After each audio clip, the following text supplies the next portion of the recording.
Welcome sa Philippine Weather Trivia. Maulang umaga po sa inyo lahat. Para sa mga bago sa channel na to, ako, si Alvin Pura, isang meteorologist at ang inyong weather tito. Tatlong bagyo ang nagpapalakas ba sa ating habagat o southwest monsoon?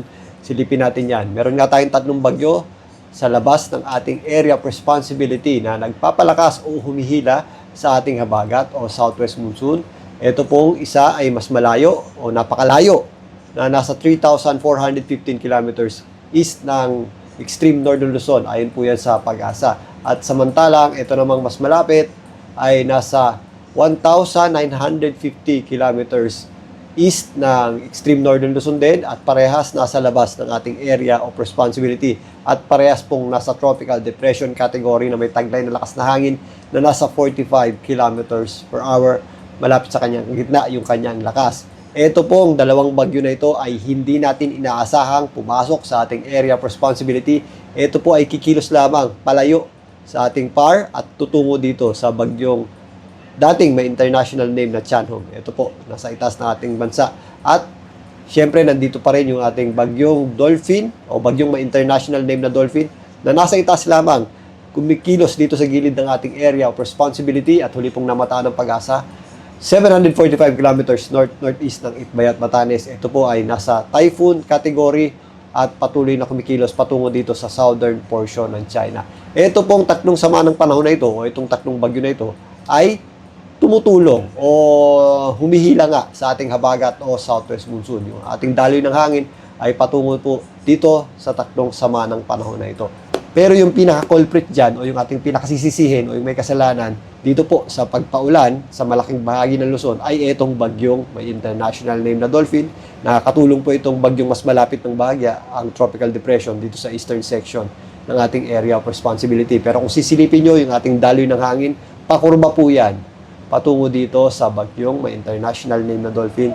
At gaya nga ng binabanggit natin na kapag dumadaan dito sa kanto ng ating area of responsibility dito sa itaas na bahagi ng ating PAR sa pagitan ng southern portion ng Japan at northern Luzon, doon natin na-experience yung may kalakasang habagat na nagpapaulan dito sa Luzon, including Metro Manila. So yan po ay dumaan dito sa nabanggit kong area mula Biyernes hanggang ngayong linggo. So nagpapatuloy po ang epekto ng habagat o southwest monsoon sa atin na siya pong nagdudulot ng malawakang pagbaha. Yan po ay maaaring mag-taper bukas hanggang sa Tuesday o ibig sabihin po niyan kapag naglandfall na itong bagyong Dolphin, mababawasan pero hindi po mawawala. Again, dahil nga meron pang mga low pressure area o mga bagyo dito sa labas ng ating area of responsibility na kung saan mababa po ang pressure niyan kaya dumadaloy pa rin po yung ating habagat o southwest monsoon.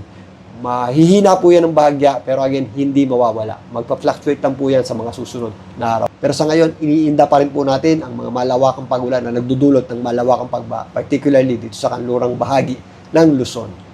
So again, ngayong linggo hanggang bukas, magpapatuloy po yung ating mga malawakang pagulan na nagdudulot ng malawakang pagbaha, dulot ng habagat o southwest monsoon dito po sa malaking bahagi ng Luzon, lalong-lalo na sa western section nito.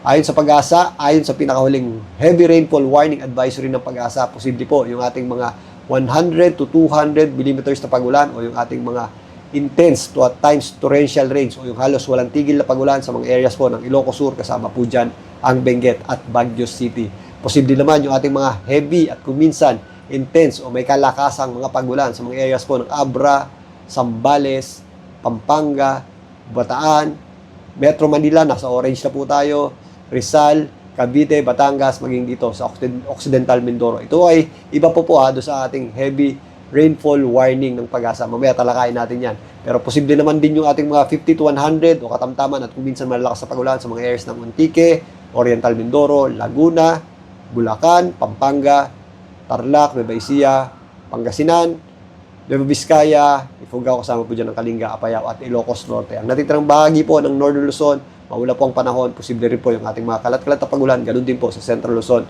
Calabarzon area, Mimaropa, at nag-extend pa po yung ating habagat dito nga sa Western Visayas. Dito sa heavy rainfall warning advisory ng Pag-asa mula bukas hanggang sa darating na Tuesday naman, pinapakita na bahagyang nabawasan yung ating mga pagulan. Ito yung binabanggit natin na magti-taper down o bababa ng bahagya yung ating mga pagulan. Kakalma ng kaunti, pero again, hindi mawawala. Posible pa rin po yung ating kalat-kalat na pagulan dito po sa mga areas ng western section ng Northern Luzon, Central Luzon, including Metro Manila at ito ang ilang bahagi ng Western Visayas. Again, although makikita natin ang bahagyang pag-taper down is mataas na po yung ating mga tsansa ng flash floods and landslides dahil tuloy-tuloy po yung ating mga pagulan itong mga nakaraang araw pa. Kaya kailangan pa rin po natin mag-ingat. Mas mababawasan pa po ito sa darating na Wednesday hanggang sa mga susunod na araw. Pero again, magpapatuloy po ang epekto ng habagat hanggang sa susunod na linggo. So bago tayo matapos, talakayin muna natin itong heavy rainfall warning ng Pag-asa. Ito po ay magkaiba do sa binanggit natin kanina, ang heavy rainfall advisory. So advisory po yun, 24 hours po yung pagtaya nun. Ito naman po ay hindi lang pagtaya. Ito po ay actual data na natatanggap ng Pag-asa sa dami ng ulan na natatanggap sa inyong lugar. So real-time data po ito na 3 hours at yung aasahang pang mga pag-ulan sa susunod na 3 oras. So every 3 hours po ito nagbabago. Kaya ugaliin po natin i-check ito sa Pag-asa, sa Regional Services Division ng inyong lugar or sa Panahon App ng Pag-asa. Makikita nyo po ito. At yun nga, nagte-text din po ito, yung nakakagulat. Nag-warning po ito. So Metro Manila po, nasa red. Yan, take action po. Ibig sabihin po niyan, flooding is imminent. So may mga naitatala ng mga pagbaha at mas madadagdagan pa po yung ating mga pagbaha. So Metro Manila red, Zambales, Bataan, Bulacan, Pampanga, Tarlac, Rizal, Cavite, Laguna, Batangas. So yan po yung ating nasa red rainfall warning ng Pag-asa. Ito po ay NCR PRSD. Siyempre meron din pong mga hiwalay na PRSD ang mga areas po ng Northern Luzon, dyan po sa Baguio or Ilocos Sur area. So i-check nyo po yun. Ito muna yung binanggit natin. Ito yung nandito malapit sa Metro Manila. Orange din po sa areas po ng Cavite, Batangas, Laguna, yung ilang bahagi po nito, Rizal, Tarlac, Quezon, Nueva Ecija, at yellow naman po sa Nueva Ecija at Quezon. So ito po ay nagbabago every 3 hours. Ugaliin po natin i-check ito at makibalita sa inyong local LGU para sa kaakibat na aksyon na gagawin po, lalong-lalo na po doon sa mga areas na bahaing lugar.